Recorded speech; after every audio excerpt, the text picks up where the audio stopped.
everybody, it's Morah Devora, and today we're going to hear a special story in honor of Shabbat, and it's called Much, Much Better. Much, much better. Long ago, in the city of Baghdad, Shlomo and his wife Miriam lived in a bright, tidy house.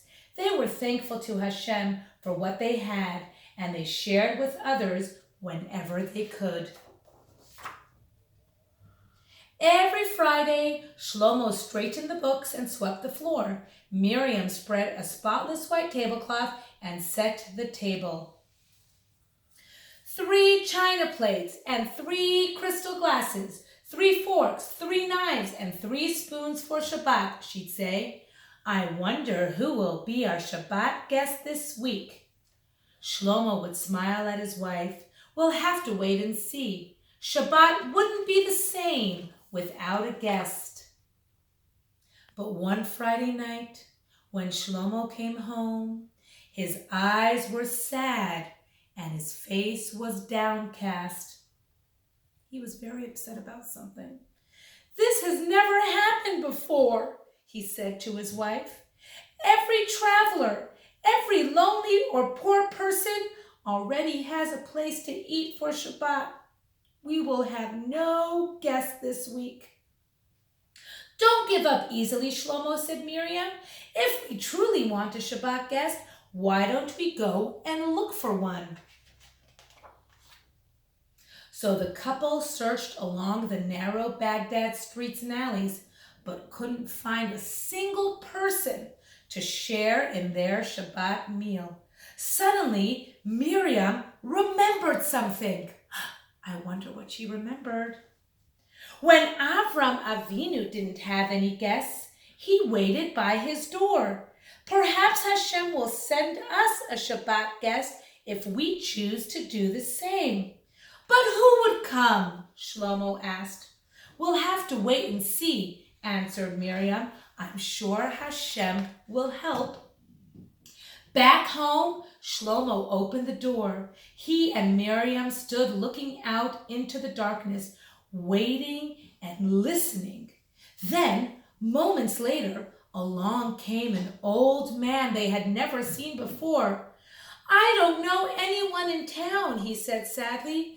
I have nowhere to eat the Shabbat meal. Please come in, said Shlomo. My wife and I did not want to eat without a guest. What a perfect evening. After Kiddush, they washed their hands and ate the fresh, crusty loaves of challah. There were stories and songs and words of Torah. They ended by thanking Hashem for the delicious meal.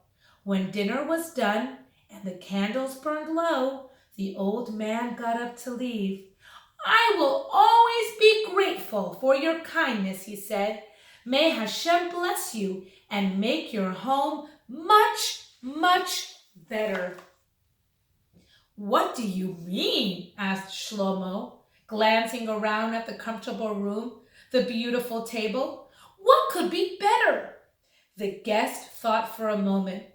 It would be better with a sticky, stained tablecloth. Better? Asked Miriam. Yes, said the guest, and it would be much, much better with your books out of place. Much better? Shlomo frowned. Absolutely, said the guest, and it would also be much, much better with crumbs scattered all over the floor. Much, much better, repeated the surprised couple. What strange things to say. They walked their guest to the door and stared after him as he disappeared into the night. What kind of bracha is that? Asked Miriam. What do you think he means? She asked Shlomo. I cannot imagine, Shlomo said. We'll have to wait and see. Many months later, when the mysterious guest was long forgotten, Miriam gave birth to a baby boy. The new parents were delighted. They named their son Yitzchak.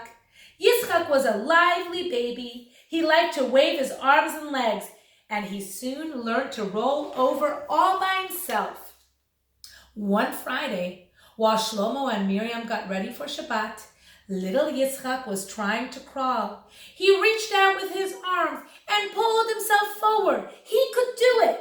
Slowly, Yitzchak crawled to the Shabbat table. He grabbed the tablecloth in his little fist and pulled and pulled.